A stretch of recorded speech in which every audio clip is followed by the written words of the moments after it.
Mr. and Mrs. North and South American, all the ships at sea, let's go to... The Bitchspot Report. Welcome to the Bitchspot Report, the conservative atheist podcast that's not afraid to tell the truth, the whole truth, and nothing but the truth. Every week, your hosts, Cephas and Mike, will take on the latest religious and political news and examine the world around us from a distinctly conservative and skeptical perspective. Join us now for this episode of the Bitchspot Report. Here we go again with another episode of the Bitchspot Report, the preeminent conservative atheist podcast on the planet. Okay, maybe it's just that we're the only conservative atheist podcast, but at least that makes us unique. This week we're going to do an all-news story show because, I'll be honest, we couldn't come up with anything else to talk about. And we'd really like to turn to our loyal listeners. If you have any subject you'd like us to tackle in depth or just curious about our take, please let us know. You can email the show at report@jdragononline.com or through comments on the website. Anything in the religious, political, or social realm is fine. We'd love to take on your suggestions. Also, if you're really adamant about your position on any of these subjects and would like to be on the show to discuss and debate it, let us know. We'd love to have you on. So, another week, another show. How's it going? It's going pretty good. Just another rough week at the office. Yeah. Yeah. It's getting toward the end of the year. Projects are supposed to be coming due, and it looks like we're maybe a little bit behind. So everyone is scrambling. Yeah, I know how that goes. Unfortunately. Yeah. But no matter how hectic it gets, we're still here. Exactly. Exactly. You can't get rid of us, no matter how hard you try. We're like a bad penny, just keep coming back and back. Yeah. Yeah, so we're doing all news this week. I drew a complete blank on what to talk about, to be really honest. Yeah. I mean, I don't know. We've hit a lot of the top, the biggies. I don't know if it'd be worth rehashing some of the older stuff. Nothing bothers me, but I think, just to be topical and, give the listeners something interesting to look forward to every week. Yeah, I mean, if we have something to add to older material, I think that's fine, but for a lot of it just never changes. I mean, the religious arguments never change. The social arguments pretty much never change. The political arguments, they don't change very much either. We've done a lot of stuff, and I just want to see if there's things out there that we've missed or that people wanted to hear us talk about. I'd really love to have some people on. We're not a real guest-heavy show, but I'd love to have some people on who are just willing to sit down and talk about stuff. Controversial subjects. I'm good with that. Yeah. Or even not controversial, but topical, our takes. I mean, it'd be kind of cool to get the hot disc guys on, and I think their take, they're more liberal and all that kind of stuff. So it could be interesting just chatting with these guys, and pretty much anybody who'd be interested in taking a contrary view to anything we've said, politically. Which would be pretty much everybody. Pretty much everybody, yeah. Yeah. Sad but true. Yeah. All right, well, let's go ahead and just get going and get into the news. And now the news.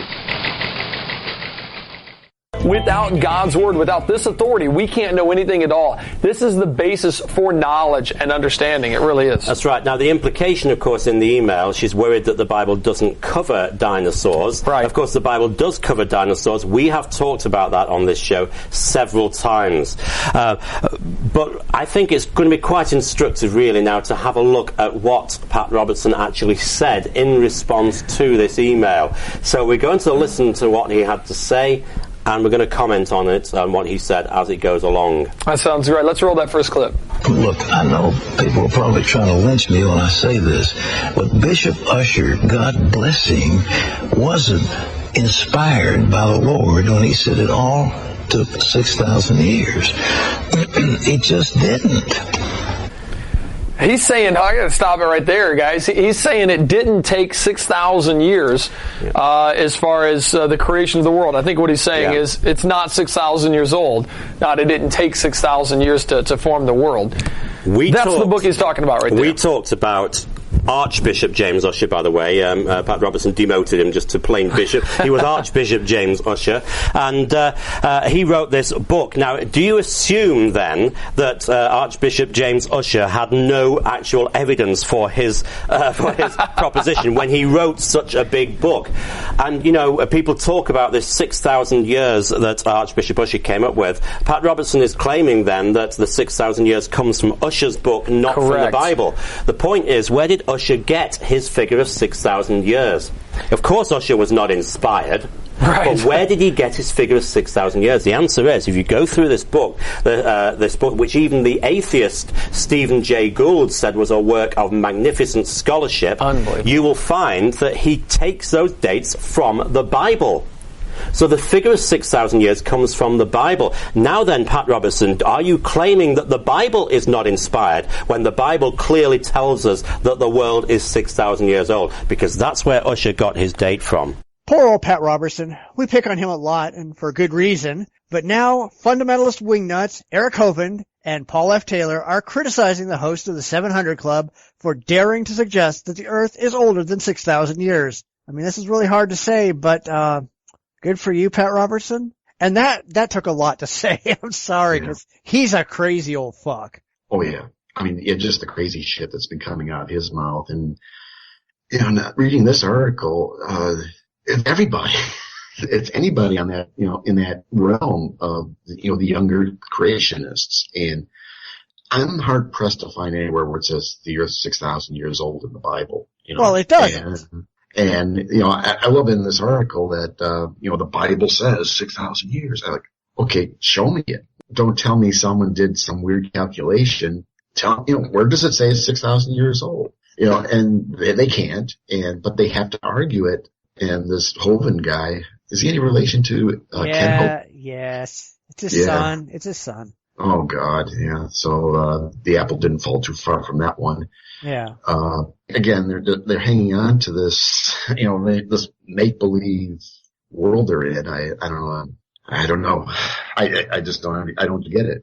Yeah, well, I mean, as much as I don't want to defend Pat Roberts on anything, but come on, it's not like he was actually arguing for like billions of years or anything. How anybody really still believes in the Ussher time scale is utterly beyond me because it's so absolutely ridiculous in every way. This whole thing strikes me as like the blind attacking the deaf and dumb. It's like, when morons attack, the new series on Fox. It's like, I don't get them. Yeah, I mean, it's like generate some controversy within the younger creation world. I mean, we see it all the time. I wanted to rant about something I read from someone we talked about before, but I'm not going to. But it's the same kind of crap. It's saying something stupid, and maybe they take on Pat Robertson because he's, one of the top dogs in evangelism craziness. So, they can, strawman him, to make him sound, whatever, commit their wonderful logical fallacies to beat the guy up. It makes no sense. They're trying to out the fundamentalists and show that they're even more extreme than he is, which is not something to be proud of. I'm sorry. No. The whole 6,000 year thing is just utterly laughable. It comes out of Archbishop James Ussher, who's a 17th century theologian who counted through the genealogies in the Bible. And he came up with this age of the earth, which is really based on a lot of just number spinning nonsense, where he decided that Sunday, October 23rd, 4004 BC, just before nightfall, was when the earth was created. Now, there's no way to justify that in the Bible. There just isn't. But these fucktards, they take it all on faith that because he says he did all this work, that he must be right, and it's just absurd. Yeah. Oh, yeah. It boggles the mind, I guess. And I really would love to know what really goes on in their heads. Do they really buy into this? Maybe it doesn't matter to them as long as the people who listen to them buy into it and keep sending them money. And keep sending money, yeah. I don't see these people as being any different than, the UFO conspiracy Looney Tunes who are just sitting around going, well, we're just right because we're right because we have faith that we're right. And they can't come up with anything else, but their faith is all that matters to them. They don't give a crap about the facts or the evidence or anything like that. You know, they've got this religious position to hold on to, and nothing is going to get in the way of that. Right. Any of this stuff, you know, when you're talking about, you know, the young earth creationists or even some of the creationists who, I don't even know what kind of time frame they're talking about, you know, longer terms, because that all seems to be all different. You know, they've all got their own, you know, particular calculations to figure out how old the earth really is and all that kind of stuff. And they're all basing their particular religious books, whatever they're using. I mean, it would be kind of scary to be in their heads to see why do they cling to this? Why do you cling on to these ideas? I don't know. I mean, why do fanatics cling to anything? You know, not just these people, but any fanatic out there. There's lots of people out there who are just grabbing on to whatever they're grabbing on to, and they will never let it go because they can't imagine a world where it's not true. And that's religion with the Muslims and all this other nonsense, which we'll talk about later. That's conspiracy theorists who are, you know, supremely convinced that aliens built the pyramids and created the human race and all that other nonsense. And right. People who believe in crystals and magic and all that other crap. You know, these people are not rational people. They are not capable of looking at their beliefs from a critical, logical, rational perspective. They just can't.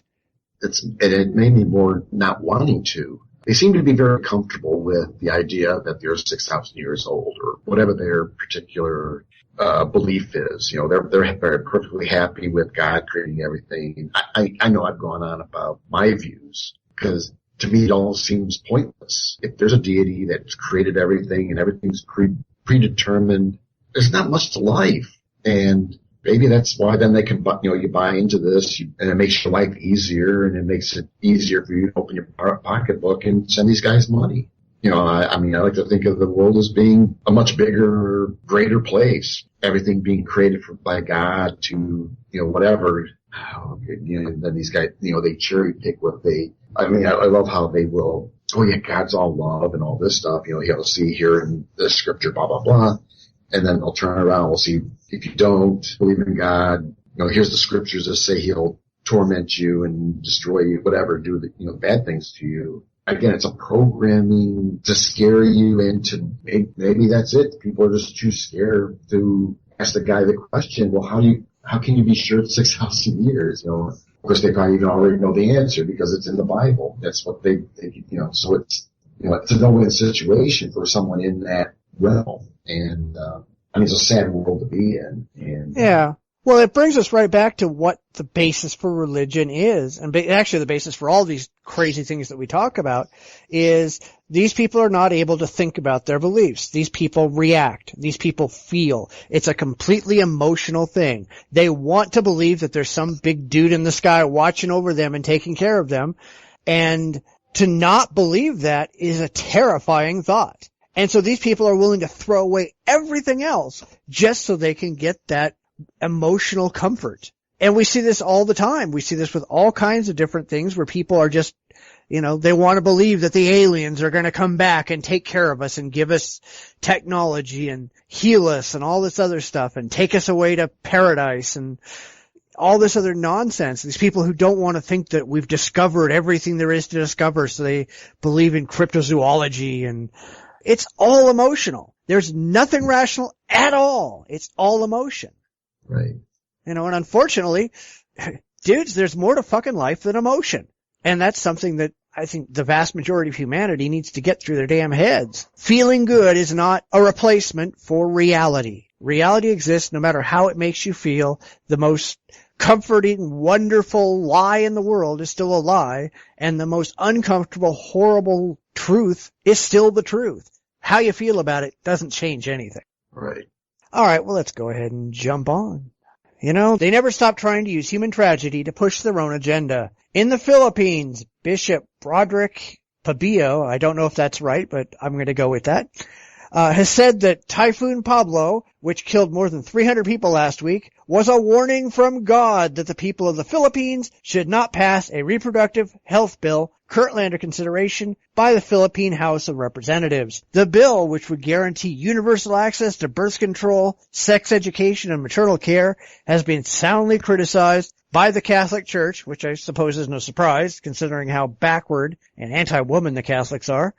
It should be no surprise that the Catholics will stoop to any level to push their message to a people who are vulnerable and in trouble. It's just the Catholic way. Yeah. I mean, this is standard operating procedure for the Catholic Church. Oppose any type of planning, birth control, reproductive health, anything like that, because they just make babies fill the pews.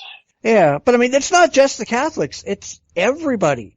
I get really sick of every single natural disaster. Some religious fuck wants to use it to push their beliefs. It doesn't matter if, it's the Christians going, oh, the gays caused that tornado, or we had a hurricane. It must be because of sexual immorality, or whatever the hell it is. The Catholics are no different. I don't know. Have you heard of stories where the Muslims do that? No, not really. I can't think of any specific, but, I mean, they do say that everything is like women's fault or something anyway. Right. I don't think they have to wait for a national disaster. Right. So I think they wasn't it about the women not wearing bras? Or was that the Christians? No, that was that? I don't remember what the whole boobquake thing was about. Yeah, I don't either. It's been a while. But, all these stories seem to come out of the Christian, the Catholics, Christian type. I mean, the tornadoes in Oklahoma earlier this year was supposed to be because of gays in the military. I think what hurricane was that? Yeah, that wiped out Florida and New Jersey and all that. That was all God's wrath against, our immoralities, and it's the same story. I'm assuming they're making the flood story, God's wrath, Sodom and Gomorrah and God's wrath on those towns is all linked to this mentality that these terrible events somehow is caused by God, and it's because insert favorite thing to bitch about. Yeah. Well, my question is, how the hell do these people know? All right, it's not like God shows up at their doorstep and says, "Hi, I'm going to create a tornado because of this." How do these people know what specific issues God is fucking with people about?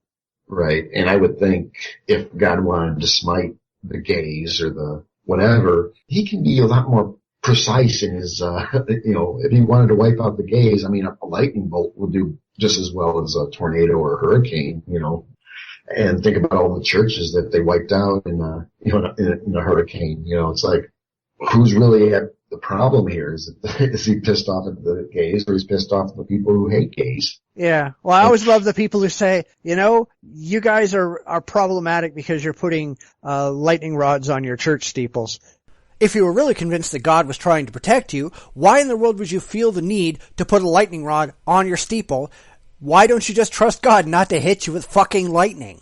And the other problem is the Catholic Church is supposed to be a charitable organization. Are they actually helping any of the people that were hurt by the typhoon? Or are they just pulling that, you deserved it because you supported this bill nonsense?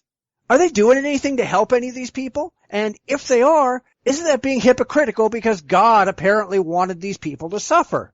I'm going to say yes to both. Yeah, they're probably Catholic charities. I think they do pump money into, these type of relief. But then, you get a guy on a microphone and he says, he'll say anything, and, you get a Catholic bishop. It's bishop, right? Yeah, bishop.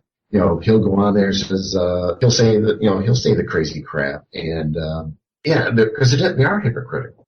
I mean, that's the nature of it. God destroyed the Philippines because of this bill, and, but we'll help you out. We'll show compassion. It's like, dude, you're totally on the opposite spectrums here.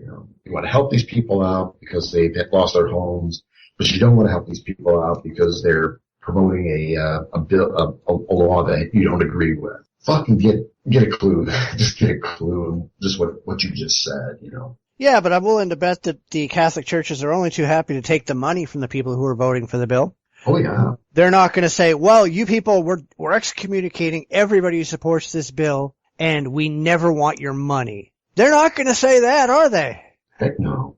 You know, they're only too happy to take it when it's something that they want, but as soon as anybody does something they don't like, they're out there yelling and screaming and telling people that the sky is falling because God wants to crush you. And it's really stupid. I mean, how does anybody keep falling for this crap? How does anybody buy into this bullshit? Makes no sense. Yeah. It makes no sense. I think I've talked about it. When we're talking about the pedophile priests, parishioners, support their priests. I don't know if it's what's really going on there. They're defending. Those who will defend these statements, and I'm at a loss. I'm totally at a loss. Why would someone protect these priests, even the parishioners? They're picking on poor Father so and so. It's like, no, the guy's a pervert. He needs to go to jail. That's what needs to happen. It's because he's a priest, whatever. And, we've gone through that before, but but there's like this mental block. The same thing's going on here, like what we were talking about before. There's this mental block that the church is infallible, that God's infallible. So anything that comes out of this guy's mouth is going to be the truth. And, so he can say, we're going to help all these people out, and maybe we wouldn't have to help these people because we got this, this law on the books, or going to go on the books. It's like, and people can't think, as long as it's this guy saying it, it's okay. But if it's someone like us, it's like, well, you're all hypocrites, Yeah. I'm sorry, they don't understand the meaning of that word in that case. Definitely. But that's pretty common, among the theists. They don't really understand what they're talking about, and, they can talk out of both sides of their mouth and think that they're actually saying something worthwhile, and they're really not. Right. Yeah. I mean, to be perfectly honest, we talk about this kind of crap every single week. And it just gets harder and harder and harder for me to understand how any intelligent human being can buy into any of this ridiculous nonsense. I don't get it. I mean, somebody, please explain how you can do this over and over and over and over. I mean, the Catholic Church does this over and over, and the rest of the Christians do it all the time, and the Muslims apparently do it sometimes, and I'm sure the Buddhists do it, and I'm sure the Hindus do it. I'm sure the Amish would do it if they had any place to record it and we could find it. Why does anybody fall for this crap? What the fuck is wrong with you people?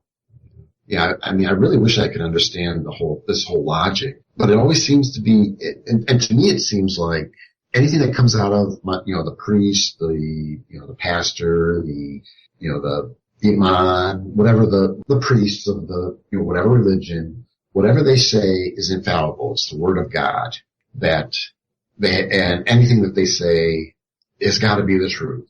They can't lie because they're men of God. It's like that, that position that they're in, and the people that follow, who fill the pews and all that kind of stuff, can't think beyond that. They're under I think they're under the delusion that, that these people are infallible, and since they are men of God and they've been blessed and they've been whatever ordained and whatever the secret, got their secret handshakes or whatever they get, know that anything that they say is the word of God, and the conduit to get whatever the mechanism. And the people are going to say these people are infallible, they're incapable of lying, whatever, and they buy whatever they'll say. And again, it's that sorry world, that they'll trust the priest, but when someone points out, I mean, like with Justin's in his debate, Justin pointed out a lot of stuff, and the pastor there couldn't answer him. And but he was like, I think the pastor wanted to hold on to the fact that he's a conduit to God, and he's the spiritual leader and all that kind of stuff. So within a church, who's going to get credibility? Would Justin get it? No, it would be the priest who would get the credibility. You know what I mean? Yeah, well, I mean, that's something we're actually going to see a couple more times today, that no matter what these people do, no matter what they say, they still get a whole bunch of religious yes men behind them all going, yep, we follow you, yep, we're totally with you. And these people don't understand that that's the same kind of mentality that got people like David Koresh and Jim Jones in power and a lot of dead bodies. Yeah. Again, Adolf Hitler, I mean, everyone's, yeah.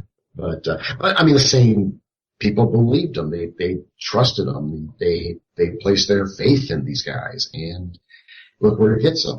Yeah. Well, I mean, I don't think you should ever place your faith, faith in scare quotes. I don't think you should ever place that in any person. That's one thing that I'm very adamant about is it doesn't matter who says a thing. It only matters what is said. And the most respectable person out there, if Richard Dawkins started spouting out about the world being 6,000 years old, I don't give a shit if it's Richard Dawkins saying that or whoever, Hawking or whoever. I don't give a crap who is saying it.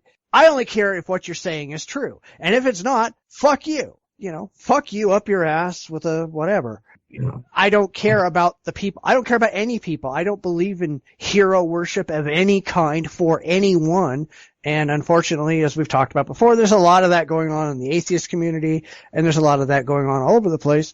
And people need to get the fuck over themselves and, start dealing with what's actually said and not who is opening their mouths. Right. Because that demonstrably causes problems. Alrighty. Next one.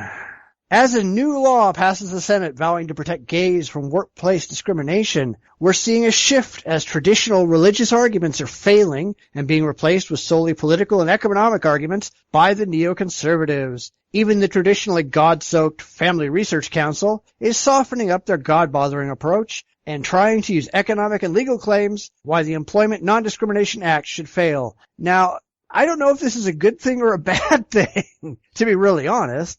I mean, are they realizing that the Bible just doesn't make a damn bit of difference to most people and they're just trying to shift tactics? Or what?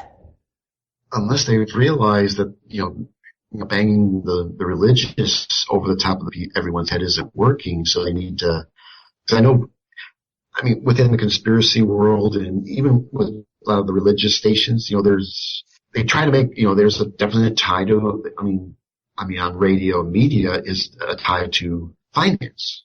There always seems to be this is going on, so you want to be prepared, so you want to do this, and there's definitely religious-based financial advice and all that kind of stuff. So I always see this dovetail. You hit them with the with the conspiracy, then you hit them with with the coming crash. Here's what you should do: buy these bonds, buy this gold, whatever.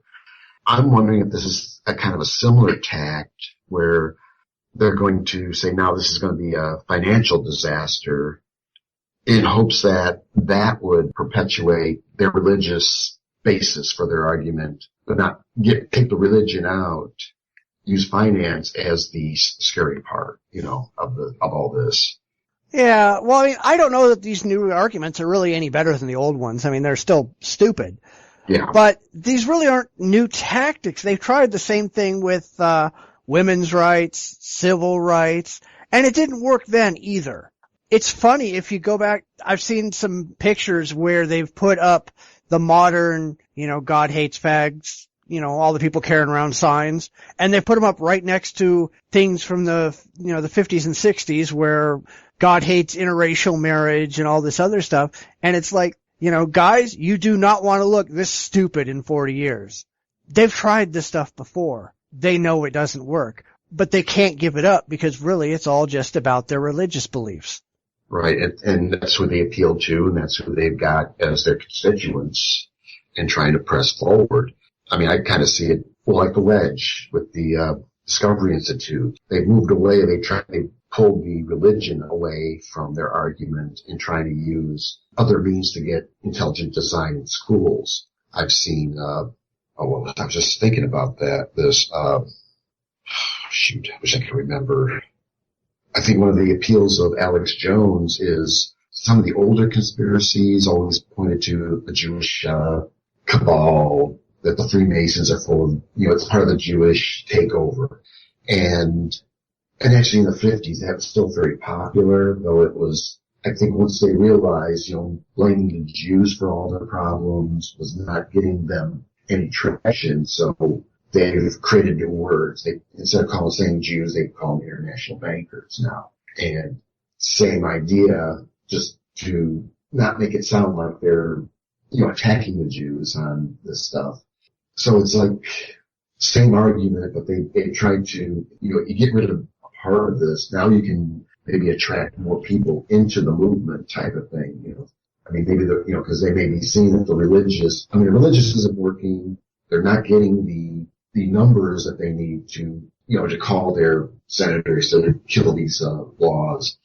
So let's back off on the religion. We'll use the financial, because that, I think, affects more people, or these people, dollars affect us a lot more than what religion might do to us. And it might get more, a bigger power base to then go after these laws. I mean, that's kind of like my take is that religion is holding them back from meeting their goals of what they want to accomplish. So peel away a little bit of that. Don't Bible thump on them. It's still a religious organization, but, they don't try not to stress it as much. And maybe that's their tactic now is if the religion doesn't work, let's scare them with money. Yeah, but it's not even a tactic that's going to work.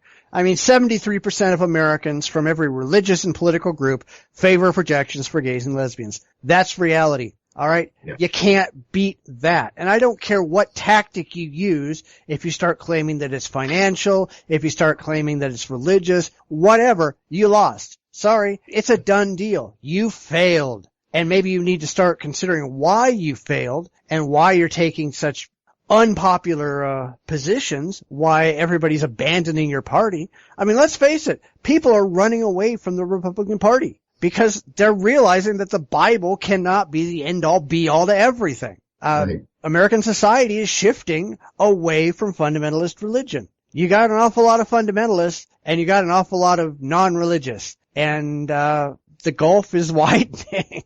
Yeah. Well, yeah. That's definitely the truth. And these people don't have a clue. Because again, I think, they're locked into this religious world they're in.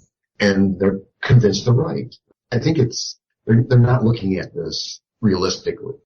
Republicans, I think I've talked about this the last election, they've had these idiots, opening their mouths, spouting this old, the turn of the century racism talk. And I think people realized, that, these guys were idiots. I recognize right off the bat that these Republicans that are a bunch of morons. They're living 100 years in the past. And I don't want my government run by people who believe in something that was true 100 years ago. Well, it wasn't even true 100 years ago, but. Well, true, right. But that was the norm, I guess. And afterwards, when everyone, like Fox and that were talking about it, it's like, dude, didn't you even hear what your candidates in those different elections, what they were saying? They were being total morons. And that, and of course they wanted to blame Obama and doing this and that, whatever crap they wanted to blame on, they wanted to blame Obama for their problem. No, you've got morons in your party, and they couldn't understand. There was one of those rare times where I wanted to put my fist through a TV screen because it's like they're not getting it.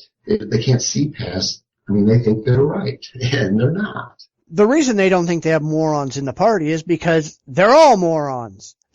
It's a party of morons, largely. There are some exceptions, but most of the people who are really in charge of the Republican Party, they're idiots. They're expatriate Southern Democrat, hyper-religious liberals. And they can't understand that they are their own worst enemies. Because, just like everybody we've been talking about today, it's a completely emotional thing.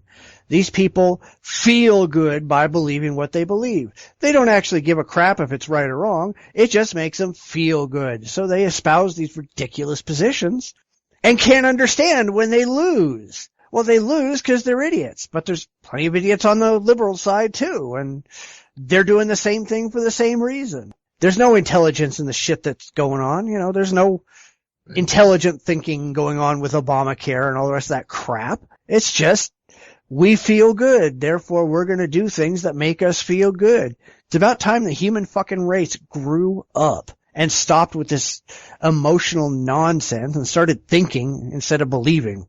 Right. I don't know. It just, the more I look at all this stuff, the more frustrated I get at how just fucking pathetic the human race is as a whole. And that goes across the board. Everybody, the religious, the left wing, the right wing, atheists, you name it. I think just about everybody is just an idiot. Sorry to our listeners, but it's true. Yeah. I'm just trying to think what would be when you're starting to deal with beliefs and dogmas, and I'm just trying to think of all those, faith, all that kind of stuff. I think that's when we get stupid. If we can get past, or if we can see beyond those, for the religious person to see beyond their religion and look, and because I know I think I talked about Michael Collins. I forget what kind of biologist he is, but he's a Catholic, practicing Catholic, but he's done incredible work in the study of evolution, and he's been able to keep that separation. He can keep his religion on one side and the science on the other side. And I call myself a conservative, but I look beyond.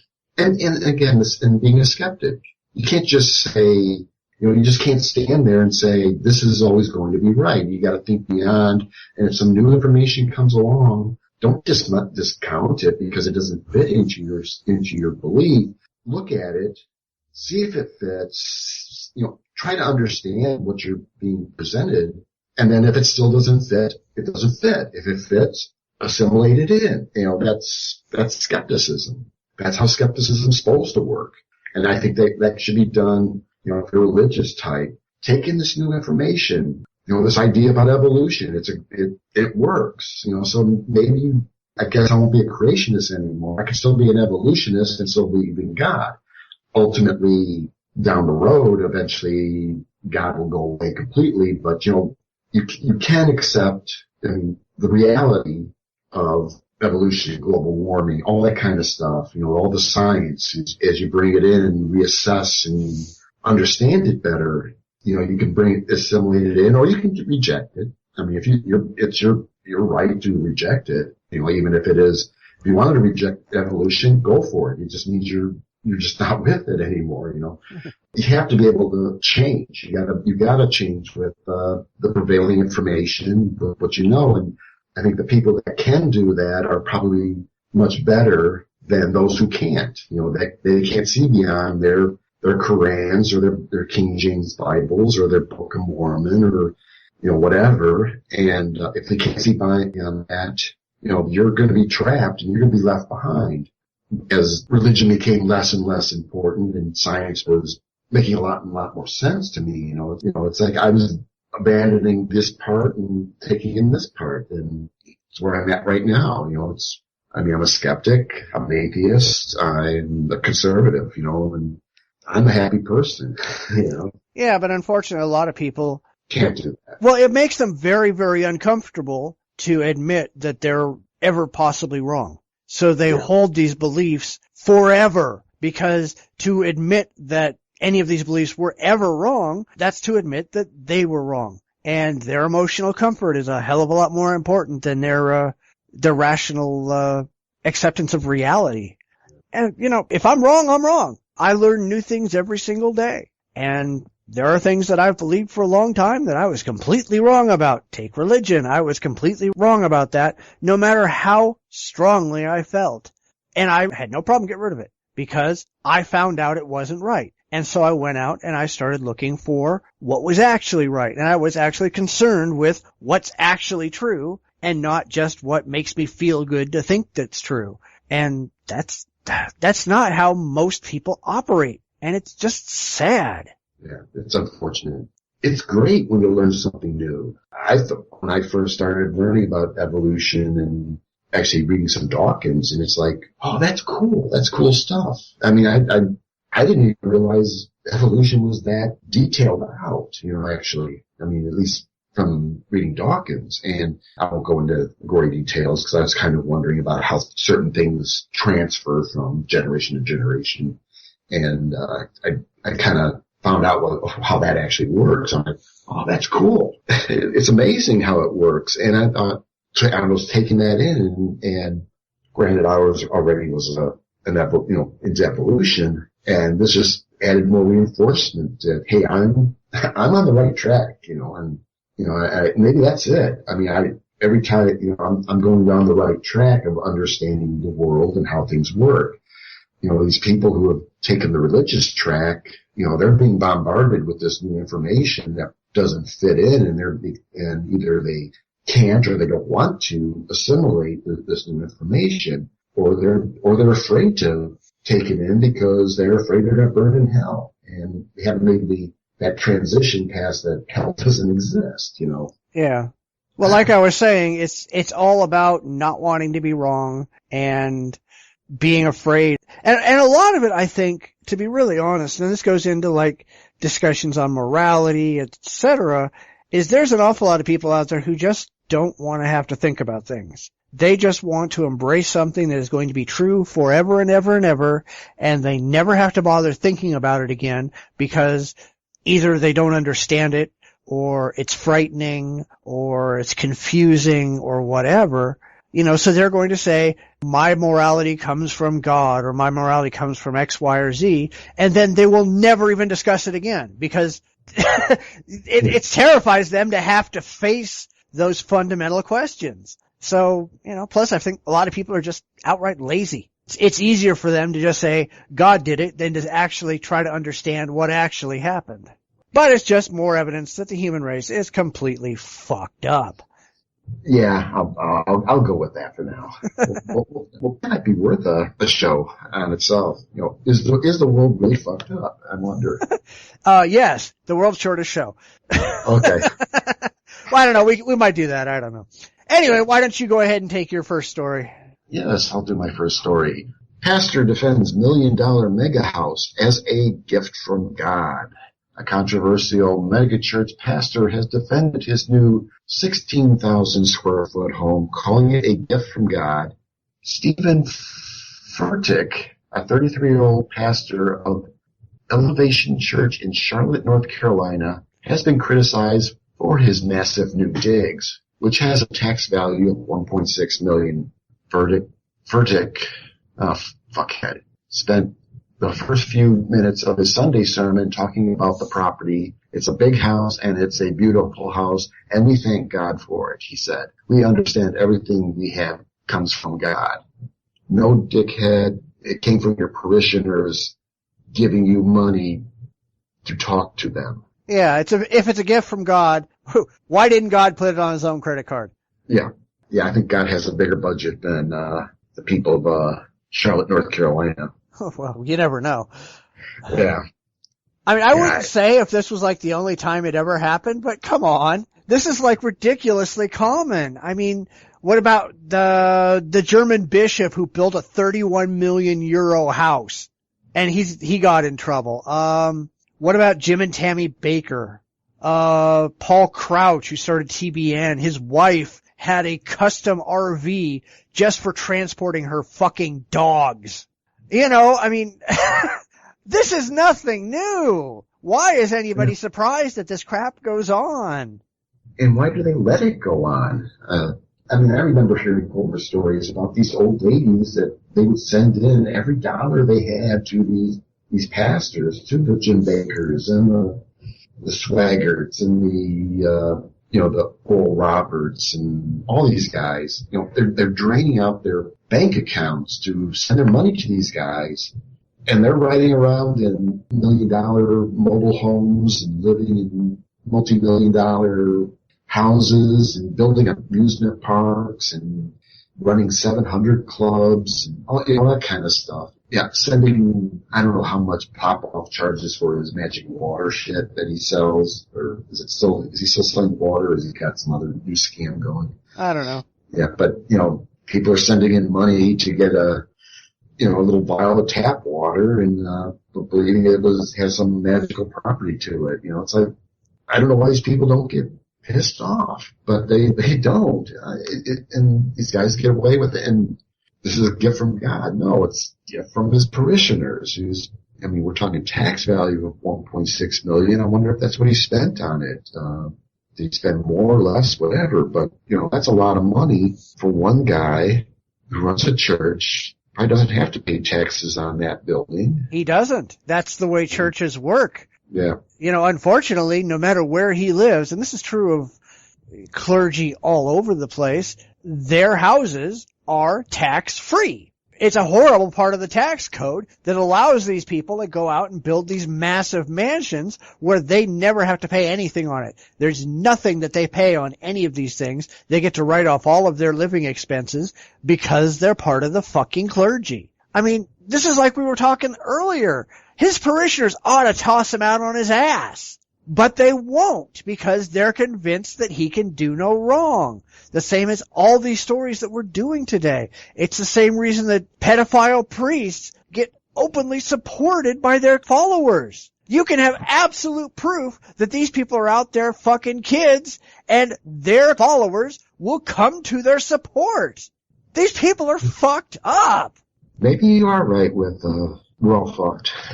I mean, there are people, and I don't want to put myself up there as some great example, but there are people out there who have specifically decided that they're going to be rational, that they're going to examine everything in their life over and over and over and over and over and match it against evidence and learn new things. And as the evidence changes or as we learn more, reevaluate everything that you believe and be completely open to change. And there's so many people out there who can't do that or won't do that. And it just pisses me off. You sit down and you debate, and I know it's a complete waste of time, but you debate with theists on Twitter, and you totally blow their arguments out of the water to the point that they will even admit that you totally destroyed their argument, and the next day they will come back and start posting the same damn argument again. Because they don't give a damn about the truth. They don't care about reality. They just care about the stupid beliefs that they've got in their head that will never ever change no matter what happens. It's just disgusting. I mean, it's no wonder I just get mad at this crap. But what do you do? I mean, honestly, what do you do? Well, I mean, I think it's kind of funny. I started reading a book by Peter Boghossian about how to go out on the street level and convert theists. Yeah, I just, Cognitive Distance just did a show. Yeah. I want to read that one. Yeah, well, I mean, I started reading it, and I'm not done with it by any means. I'm not even that far into it.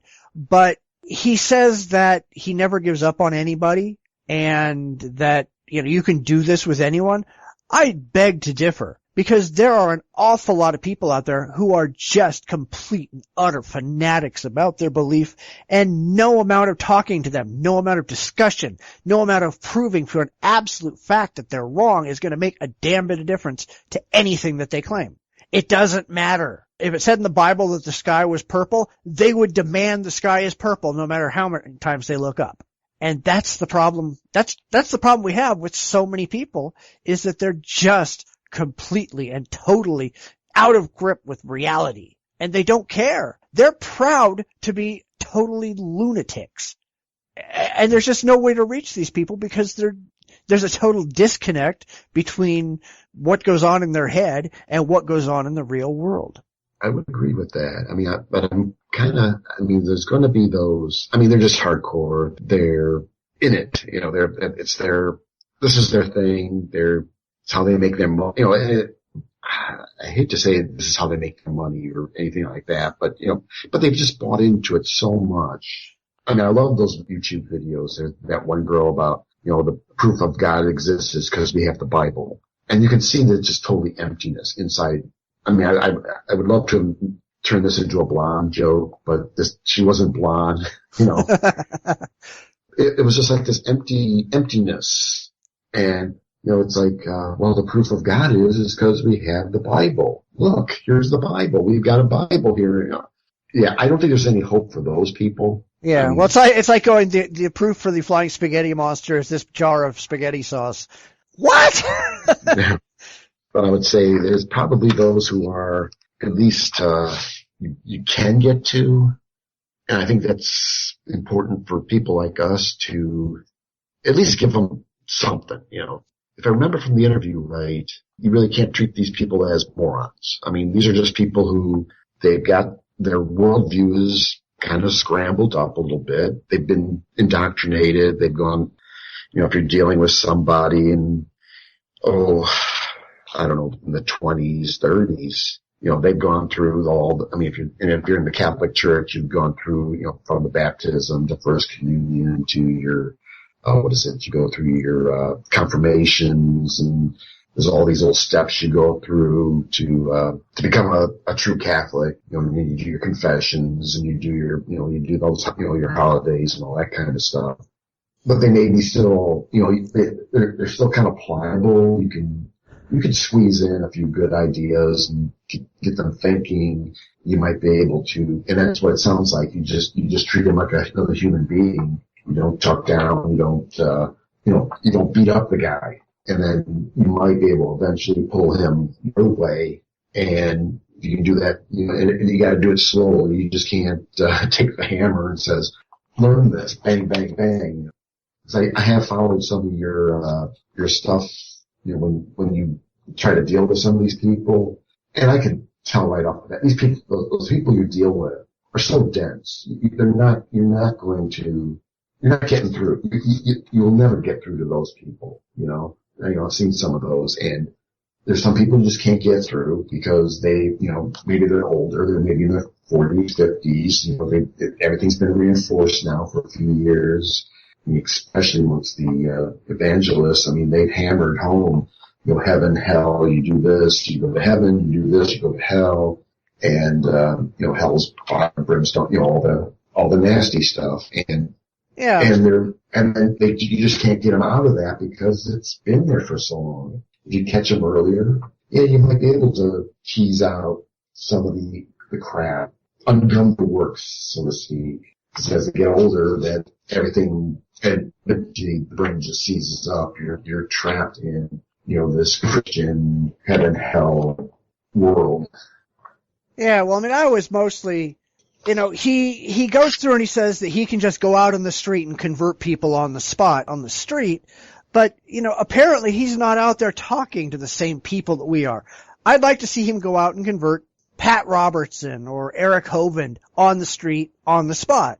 These people are not open to it. These people are not interested in thinking about their beliefs. There is nothing you could do short of a shotgun to the head that is going to stop these people from believing what they believe. You can't do it. It can't be done. And unfortunately, the problem is that the people who are like that are the ones that are the most problematic. Those are the people who are out there trying to convince people to shoot gays and blow up abortion clinics. Those are the people you need to stop. And those are the people who you can't stop. And really, the reason why I started reading his books was because a lot of people said, oh yeah, he says he can convert anybody through his, whatever his method is, his street eschatology or whatever. Fantastic idea. I'd love to know how to do it, but I'm not seeing that it can be done, and I honestly don't hold out much quote-unquote faith that it's possible for the kind of people that I run into on a daily basis. So, I don't know. I think we've gone off and done a book review here, but yeah. It just, the more and more and more I go through these stories and talk to these people and deal with this crap, the more frustrated I get at how dumb these people are. And it's not just dumb. I could understand if these people were just stupid, uneducated, never had the opportunity to learn, got indoctrinated, were forcibly kept away from reality, etc. The hyper-religious homeschoolers and all that stuff. They're gonna come out really messed up. But it's the people who've been out there in the real world who ought to frickin' know this stuff. The people who are college educated. The people who, there is no excuse why they should not know better. And they don't know better. And they won't know better. And even when you show them better, they're sitting there with their fingers in their ears going, I can't hear you, I can't hear you. These people are really, really messed up. And these are the people who are getting into fucking power. And that's a massive problem. And I will stop ranting now because we're gonna we're gonna go on for a long time doing that. Yeah. Anyway, let me go ahead and move on to another good story. According to Sheikh Ali Al-Hemki, a member of Saudi Arabia's Board of Religious Scholars, it is now officially forbidden for Muslims to travel to Mars. Yes, you heard me right. The Muslims can't go to Mars. The upcoming Mars One mission, which plans to have a manned colony on Mars by 2023, has been seeking candidates, and more than 200,000 people so far have applied, some of them from Muslim countries. But Ali Al-Hemki has declared that attempting to send humans to Mars is against Islam and has issued a fatwa to stop any Muslims from going. Ah, yes, it's more anti-science, anti-progress nonsense from that supposed religion of peace. I love this people. Where do you even go with this one? At first, when I was starting to hear about this, I was thinking, okay, they're saying that Muslim countries can't launch space missions to Mars, which is about as likely as Muslims riding unicorns. Not gonna happen. So, this is a pretty pointless fatwa at all. Now, okay, maybe there are some people who want to go on this Mars One mission, and that would be cool. But anybody who's a fanatical Muslim enough to listen to these imams and these stupid fatwas, they're not going to sign up anyway, and they're not going to be educated enough to get on the team. Yeah. I mean, I guess the thing with me is, this is so bad it hurts, where you have this, I mean, I'm even trying to I can't find anything nice, anything positive to say about this, anything even neutral. I mean, this is just stupidity, pushing forward stupidity to keep people stupid. Yeah, well, I mean, that's exactly what I was saying. The only thing this guarantees is that Muslims will be underrepresented in virtually all advancements in human technology, science, and exploration. It keeps them in the dark ages, which I guess that's what the Muslim clerics want, isn't it? Pretty much. There was some conference, I think it was in Scotland, and, it was supposed to be this peace talk or peace something, but they were going like, but it's okay to stone people. I mean, wait, what is this about? Oh, it's like, there's just no clue here. Again, stupid breeding stupid, making people stupid. Yeah, I mean, that's pretty much what it is. I like that the Islamic nations, I don't know if they were really Islamic at the time, I think they were, but, this was where a lot of our science came from. These were nations that were pressing the boundaries of mathematics. They picked up from the Greeks and started moving forward, and then all of a sudden, boom, that all got shut off, and then nothing really major coming out of the Middle East, any of the Islamic nations, and then Europe picked up the slack after the Dark Ages and started pressing forward. Before, it was Arabia that had art, science, everything, medicine, some of the great discoveries, but then it all of a sudden just went away.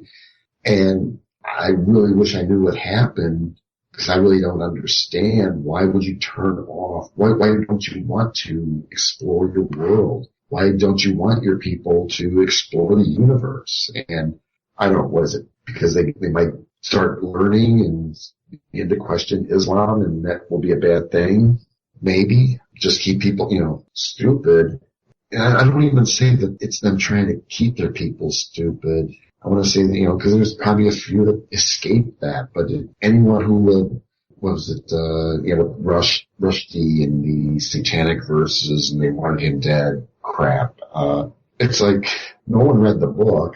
No one knew what the hell the book was about. It just said, satanic verses, we gotta kill this guy. It's like, there's no mental thought anymore in there. And I don't like calling them stupid, but it's what it is. They're just not getting a clue what's going on. There's a real world out there. You're destroying your own countries, thinking you're saving your country, or you're saving your religion, but you're letting your people wither on the vine, type of thing, I don't know. Maybe the Muslims are convinced that, we're going to get out to Mars and we're going to let women drive the rovers, or maybe they've realized that you can't fit a burqa under a spacesuit or something. Maybe that's what pisses them off. Possibly. Who knows? Yeah, maybe they're afraid that they won't allow any honor killings on the Mars or something. Yeah, that's scary but true. But that does bring us to our last story. So why don't you go ahead and do that? I'll do this one.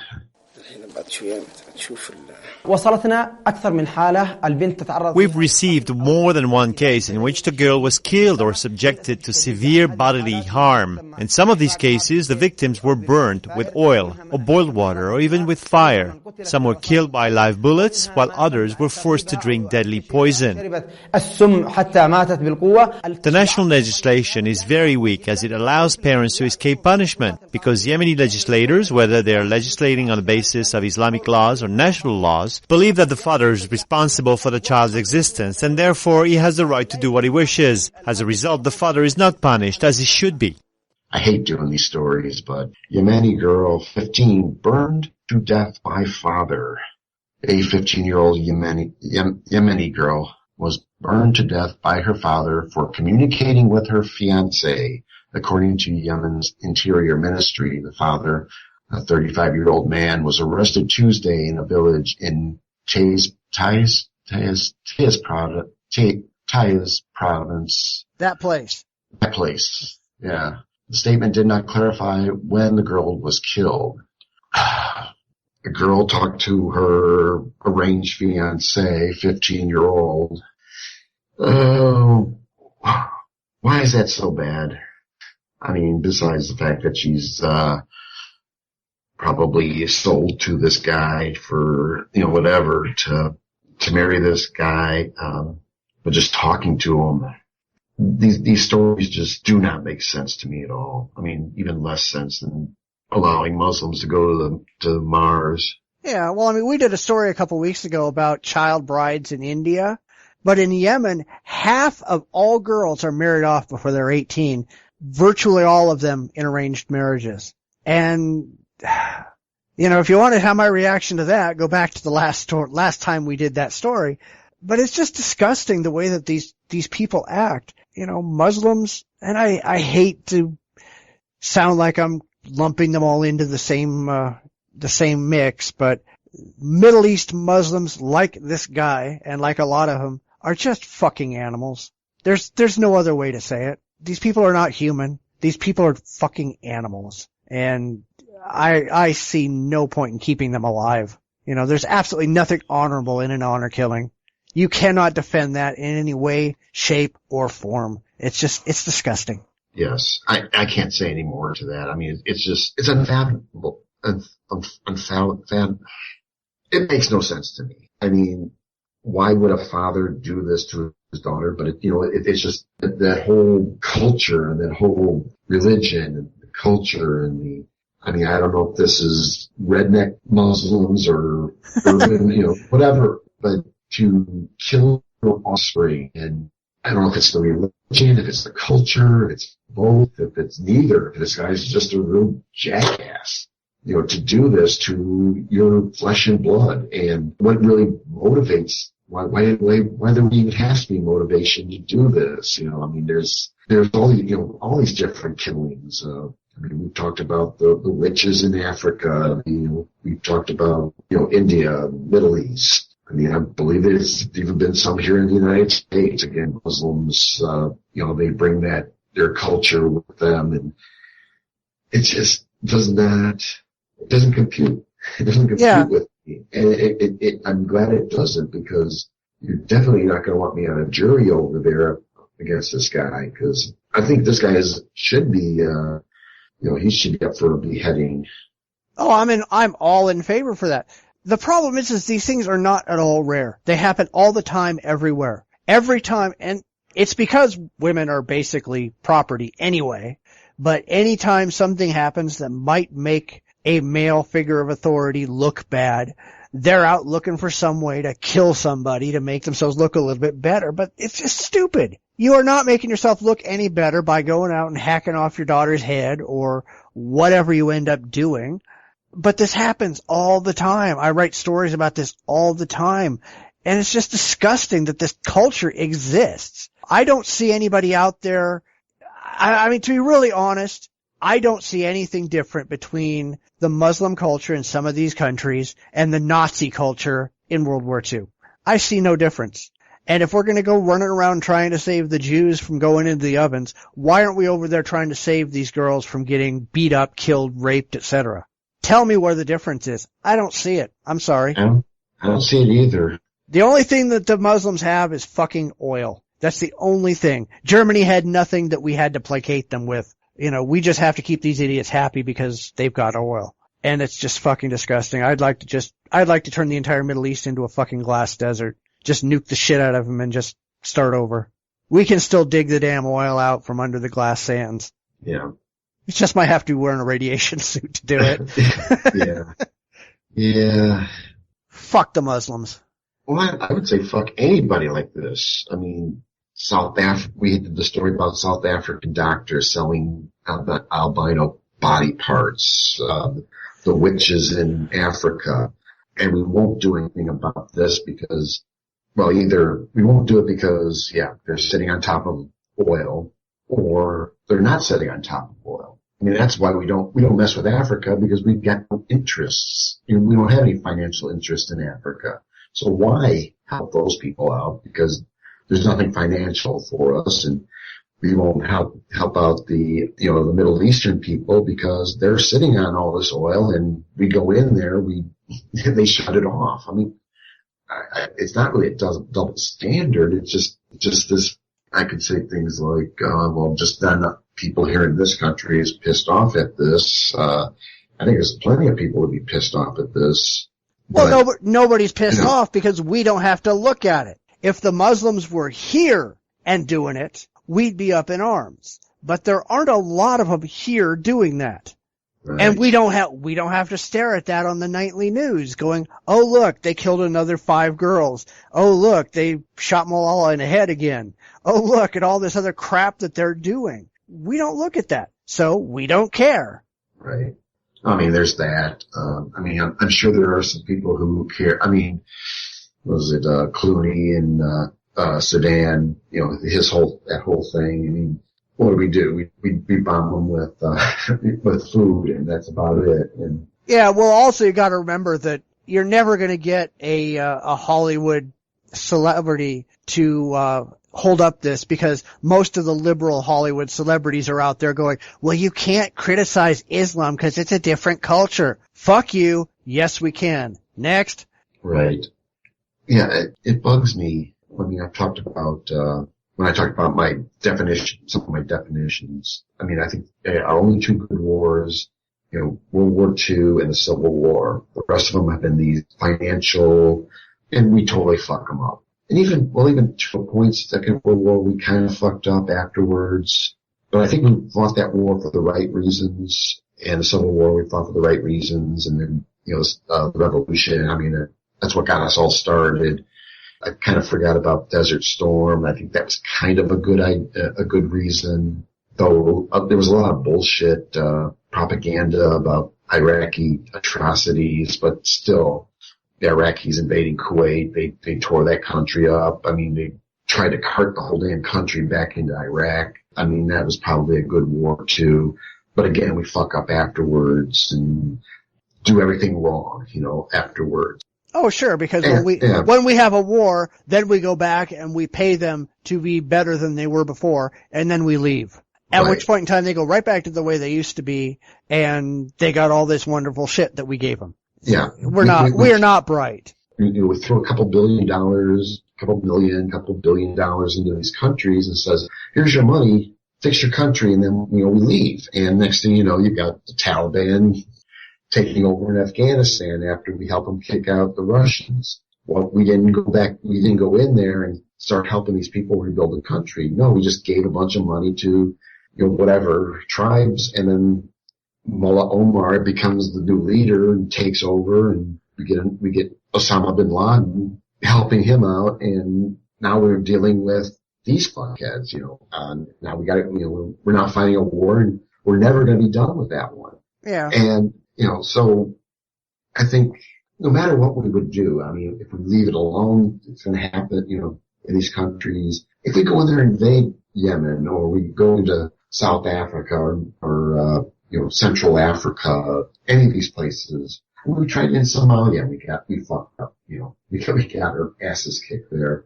Nothing's gonna be right. And while we're sitting here with our thumbs up our asses trying to figure out well, how do we fix this problem? How do we fix Yemen? How do we fix Saudi Arabia? And, it's like, we can't fix them. We're never going to be able to. I mean, you can throw money at it, nothing's going to happen. You can throw armies at it, nothing's going to happen. You can, and you know what, even nuking them, okay, they'll just come back and they'll be just as goofy as they were before. You can't negotiate with them. I mean, you can't talk to them. Of course, here in the States, we could never agree on how to do it anyhow. You're going to have those, again, the culture, those arguments, it's a different culture. We need to respect those cultures. We got to, and then there's, people like us who says that culture shit. These are atrocities. Nuremberg trials. We sent those Germans to the news for what they did to the Jews in Auschwitz and Birkenau and all those, Treblinka, all those places. We did that. Again, we just can't seem to even agree on how to deal with these places. Do we bring them up on human rights charges, or do we war crimes, or whatever? Something like that. Of course, that doesn't matter anyway because the UN is completely useless. Pretty much. So it's damned if you do, damned if you don't. Yeah. Like I said, humanity sucks, and it's just getting worse, and we just have to keep watching these innocent people die because they live in this stupid culture and this stupid religion, and nobody has the balls to actually do anything about it. Right. So, all right, I'm depressed now. Yeah, I was hoping I didn't have to do that. That's all right, Yeah. I think we should stop before we go slitting our wrists and. Well, I probably won't go that far, but. No, it won't. But But I think a couple beers, maybe a long nap will help. Yeah, I'll go for the long nap. All right. Another one bites the dust as we wrap up episode 38. It's been great having you along for the ride. Don't forget, we're available in all the usual places, and we really like to talk to more people and be a point of contact for those who are conservative atheists or who have an interest in conservative politics or being non-religious. We'll be back in another week with another show. We hope you consider what we said, and please let us know if you agree or disagree or love us or hate us or whatever. We want your input. So until next week, take care. Take care, everyone. You've been listening to the Bitchspot Report podcast with your hosts, Cephas and Mike. You can follow us on Twitter respectively at Bitchspot1 or at JDRipper1962. Please visit our website at report.jdragononline.com. We're on Facebook at facebook.com/The B-Spot Report. We're also on Google+, iTunes, and YouTube. Those links are at our website. We'd love to hear from you. You can reach us via email at report@jdragononline.com. Comments, ideas, and suggestions are always welcome. We'll be back next week with another fun and fact-filled episode. Please tune in again.